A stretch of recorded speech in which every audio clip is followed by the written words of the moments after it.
Meus queridos, vamos de aula de filosofia e o tema de hoje é ideologia.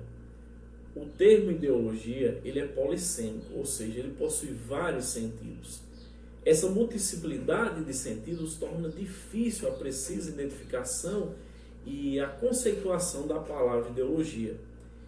Teoricamente, a ideologia em si é quase tão antiga quanto a filosofia, tendo seus primórdios remetidos na antiguidade clássica, com os pensamentos do filósofo Aristóteles.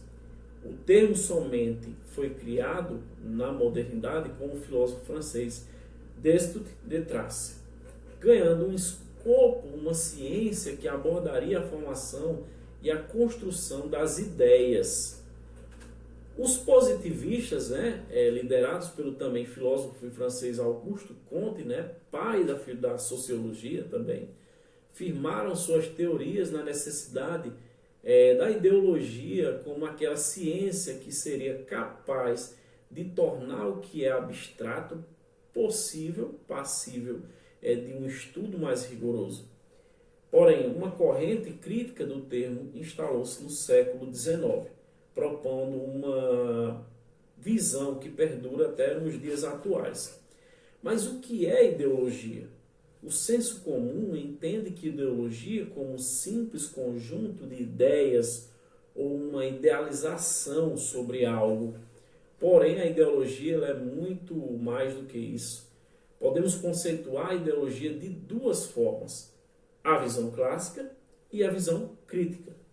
Na visão clássica, o termo tem um significado de uma espécie de ciência capaz de organizar metodicamente e estudar rigorosamente o conjunto de ideias que formam a intelectualidade humana.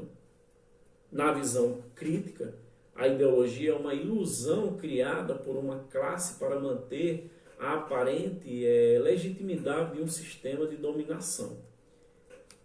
A filósofa brasileira Marilela Chaui, a qual eu me inspiro bastante nas aulas, ela escreveu em seu livro O que é Ideologia, que a origem da ideologia está entre os gregos, que, sem saber do debate que se instaura mais de 2000 anos depois, separavam em sua vida intelectual dos tipos de atividade, a atividade técnica e prática, denominada de poiesis, e a atividade livre do pensamento filosófico e intelectual sobre a ética e a política, denominada de praxis.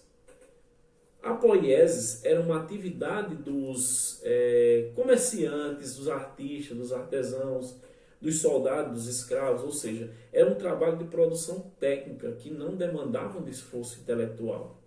Já a praxis era a filosofia e o cuidado intelectual com a política e com a ética, demandando esforço intelectual. Essa última era superior à primeira e a lidava com a ação e respaldada, a ação de respaldo por ideias.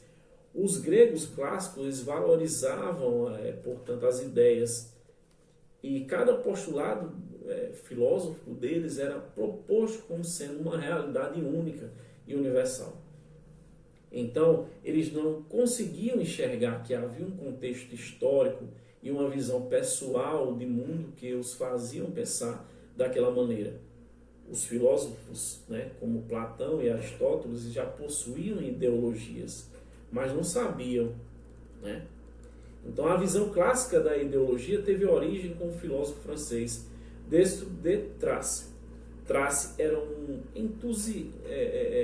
entusiasta das ideias promovidas na época do Iluminismo, e ele acreditava que a Revolução Francesa era o melhor meio de promover as mudanças necessárias na sociedade francesa, para que o país pudesse, de fato, progredir. Ele era antimonarquista, convicto, e também era considerado um pensador materialista.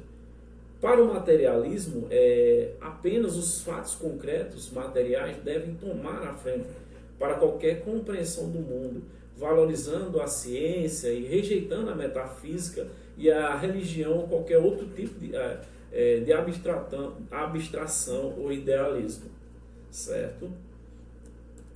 Segundo Tracy, a melhor maneira de estudar as ideias de maneira científica e historicamente bem alocadas era por meio da ideologia. O filósofo francês, considerado como o pai da sociologia, como eu falei, Auguste Comte, ele afirma que o valor dessa ciência proposta por Tracy, enxergando-a como o principal meio do avanço do pensamento abstrato do campo das ideias. Segundo Karl Marx, a ideologia, ele é considerado, Karl Marx é considerado o fundador do socialismo científico e criador do método de análise social materialista, histórico dialético, foi quem teceu um olhar crítico sobre a ideologia. Então, a partir da visão dele, o termo passou a ser designado como algo negativo. O materialismo histórico marxista não via a possibilidade de separar a produção de ideias da realidade histórica e material, defendendo que as ideias surgem em um determinado contexto e por um determinado motivo. Para Marx, tornou-se então um instrumento de dominação da classe dominante, que era a burguesia, sobre a classe dominada, que era, no caso, o proletariado. Então havia, segundo Marx, uma infraestrutura, que era a economia, que mantinha o sistema capitalista de dominação.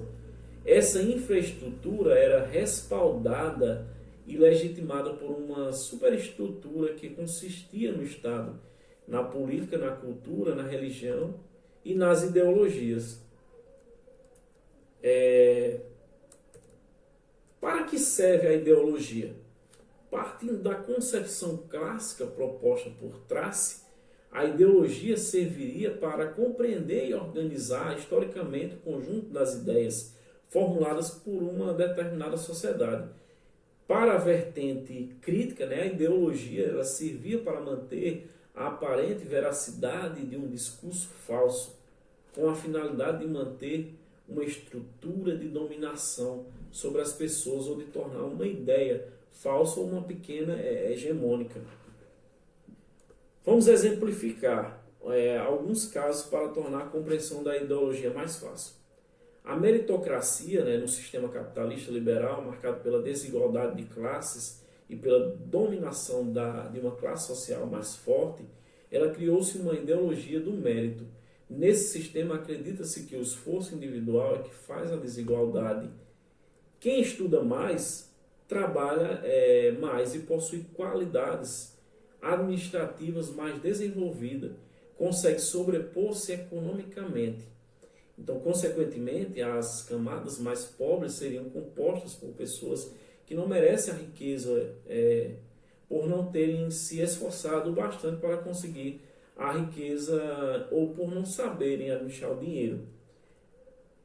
A ideologia de gênero, a partir do século XX, começou a se discutir mais sobre a questão de gênero em razão do impulso dados pelos movimentos feministas, a discussão do papel da mulher na sociedade.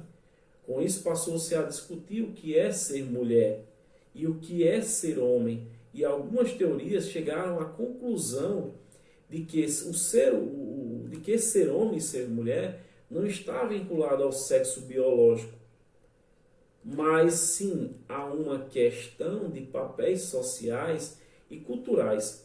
Isso se tornou uma legitimação para pessoas transexuais se assumirem enquanto pertencentes a um gênero oposto.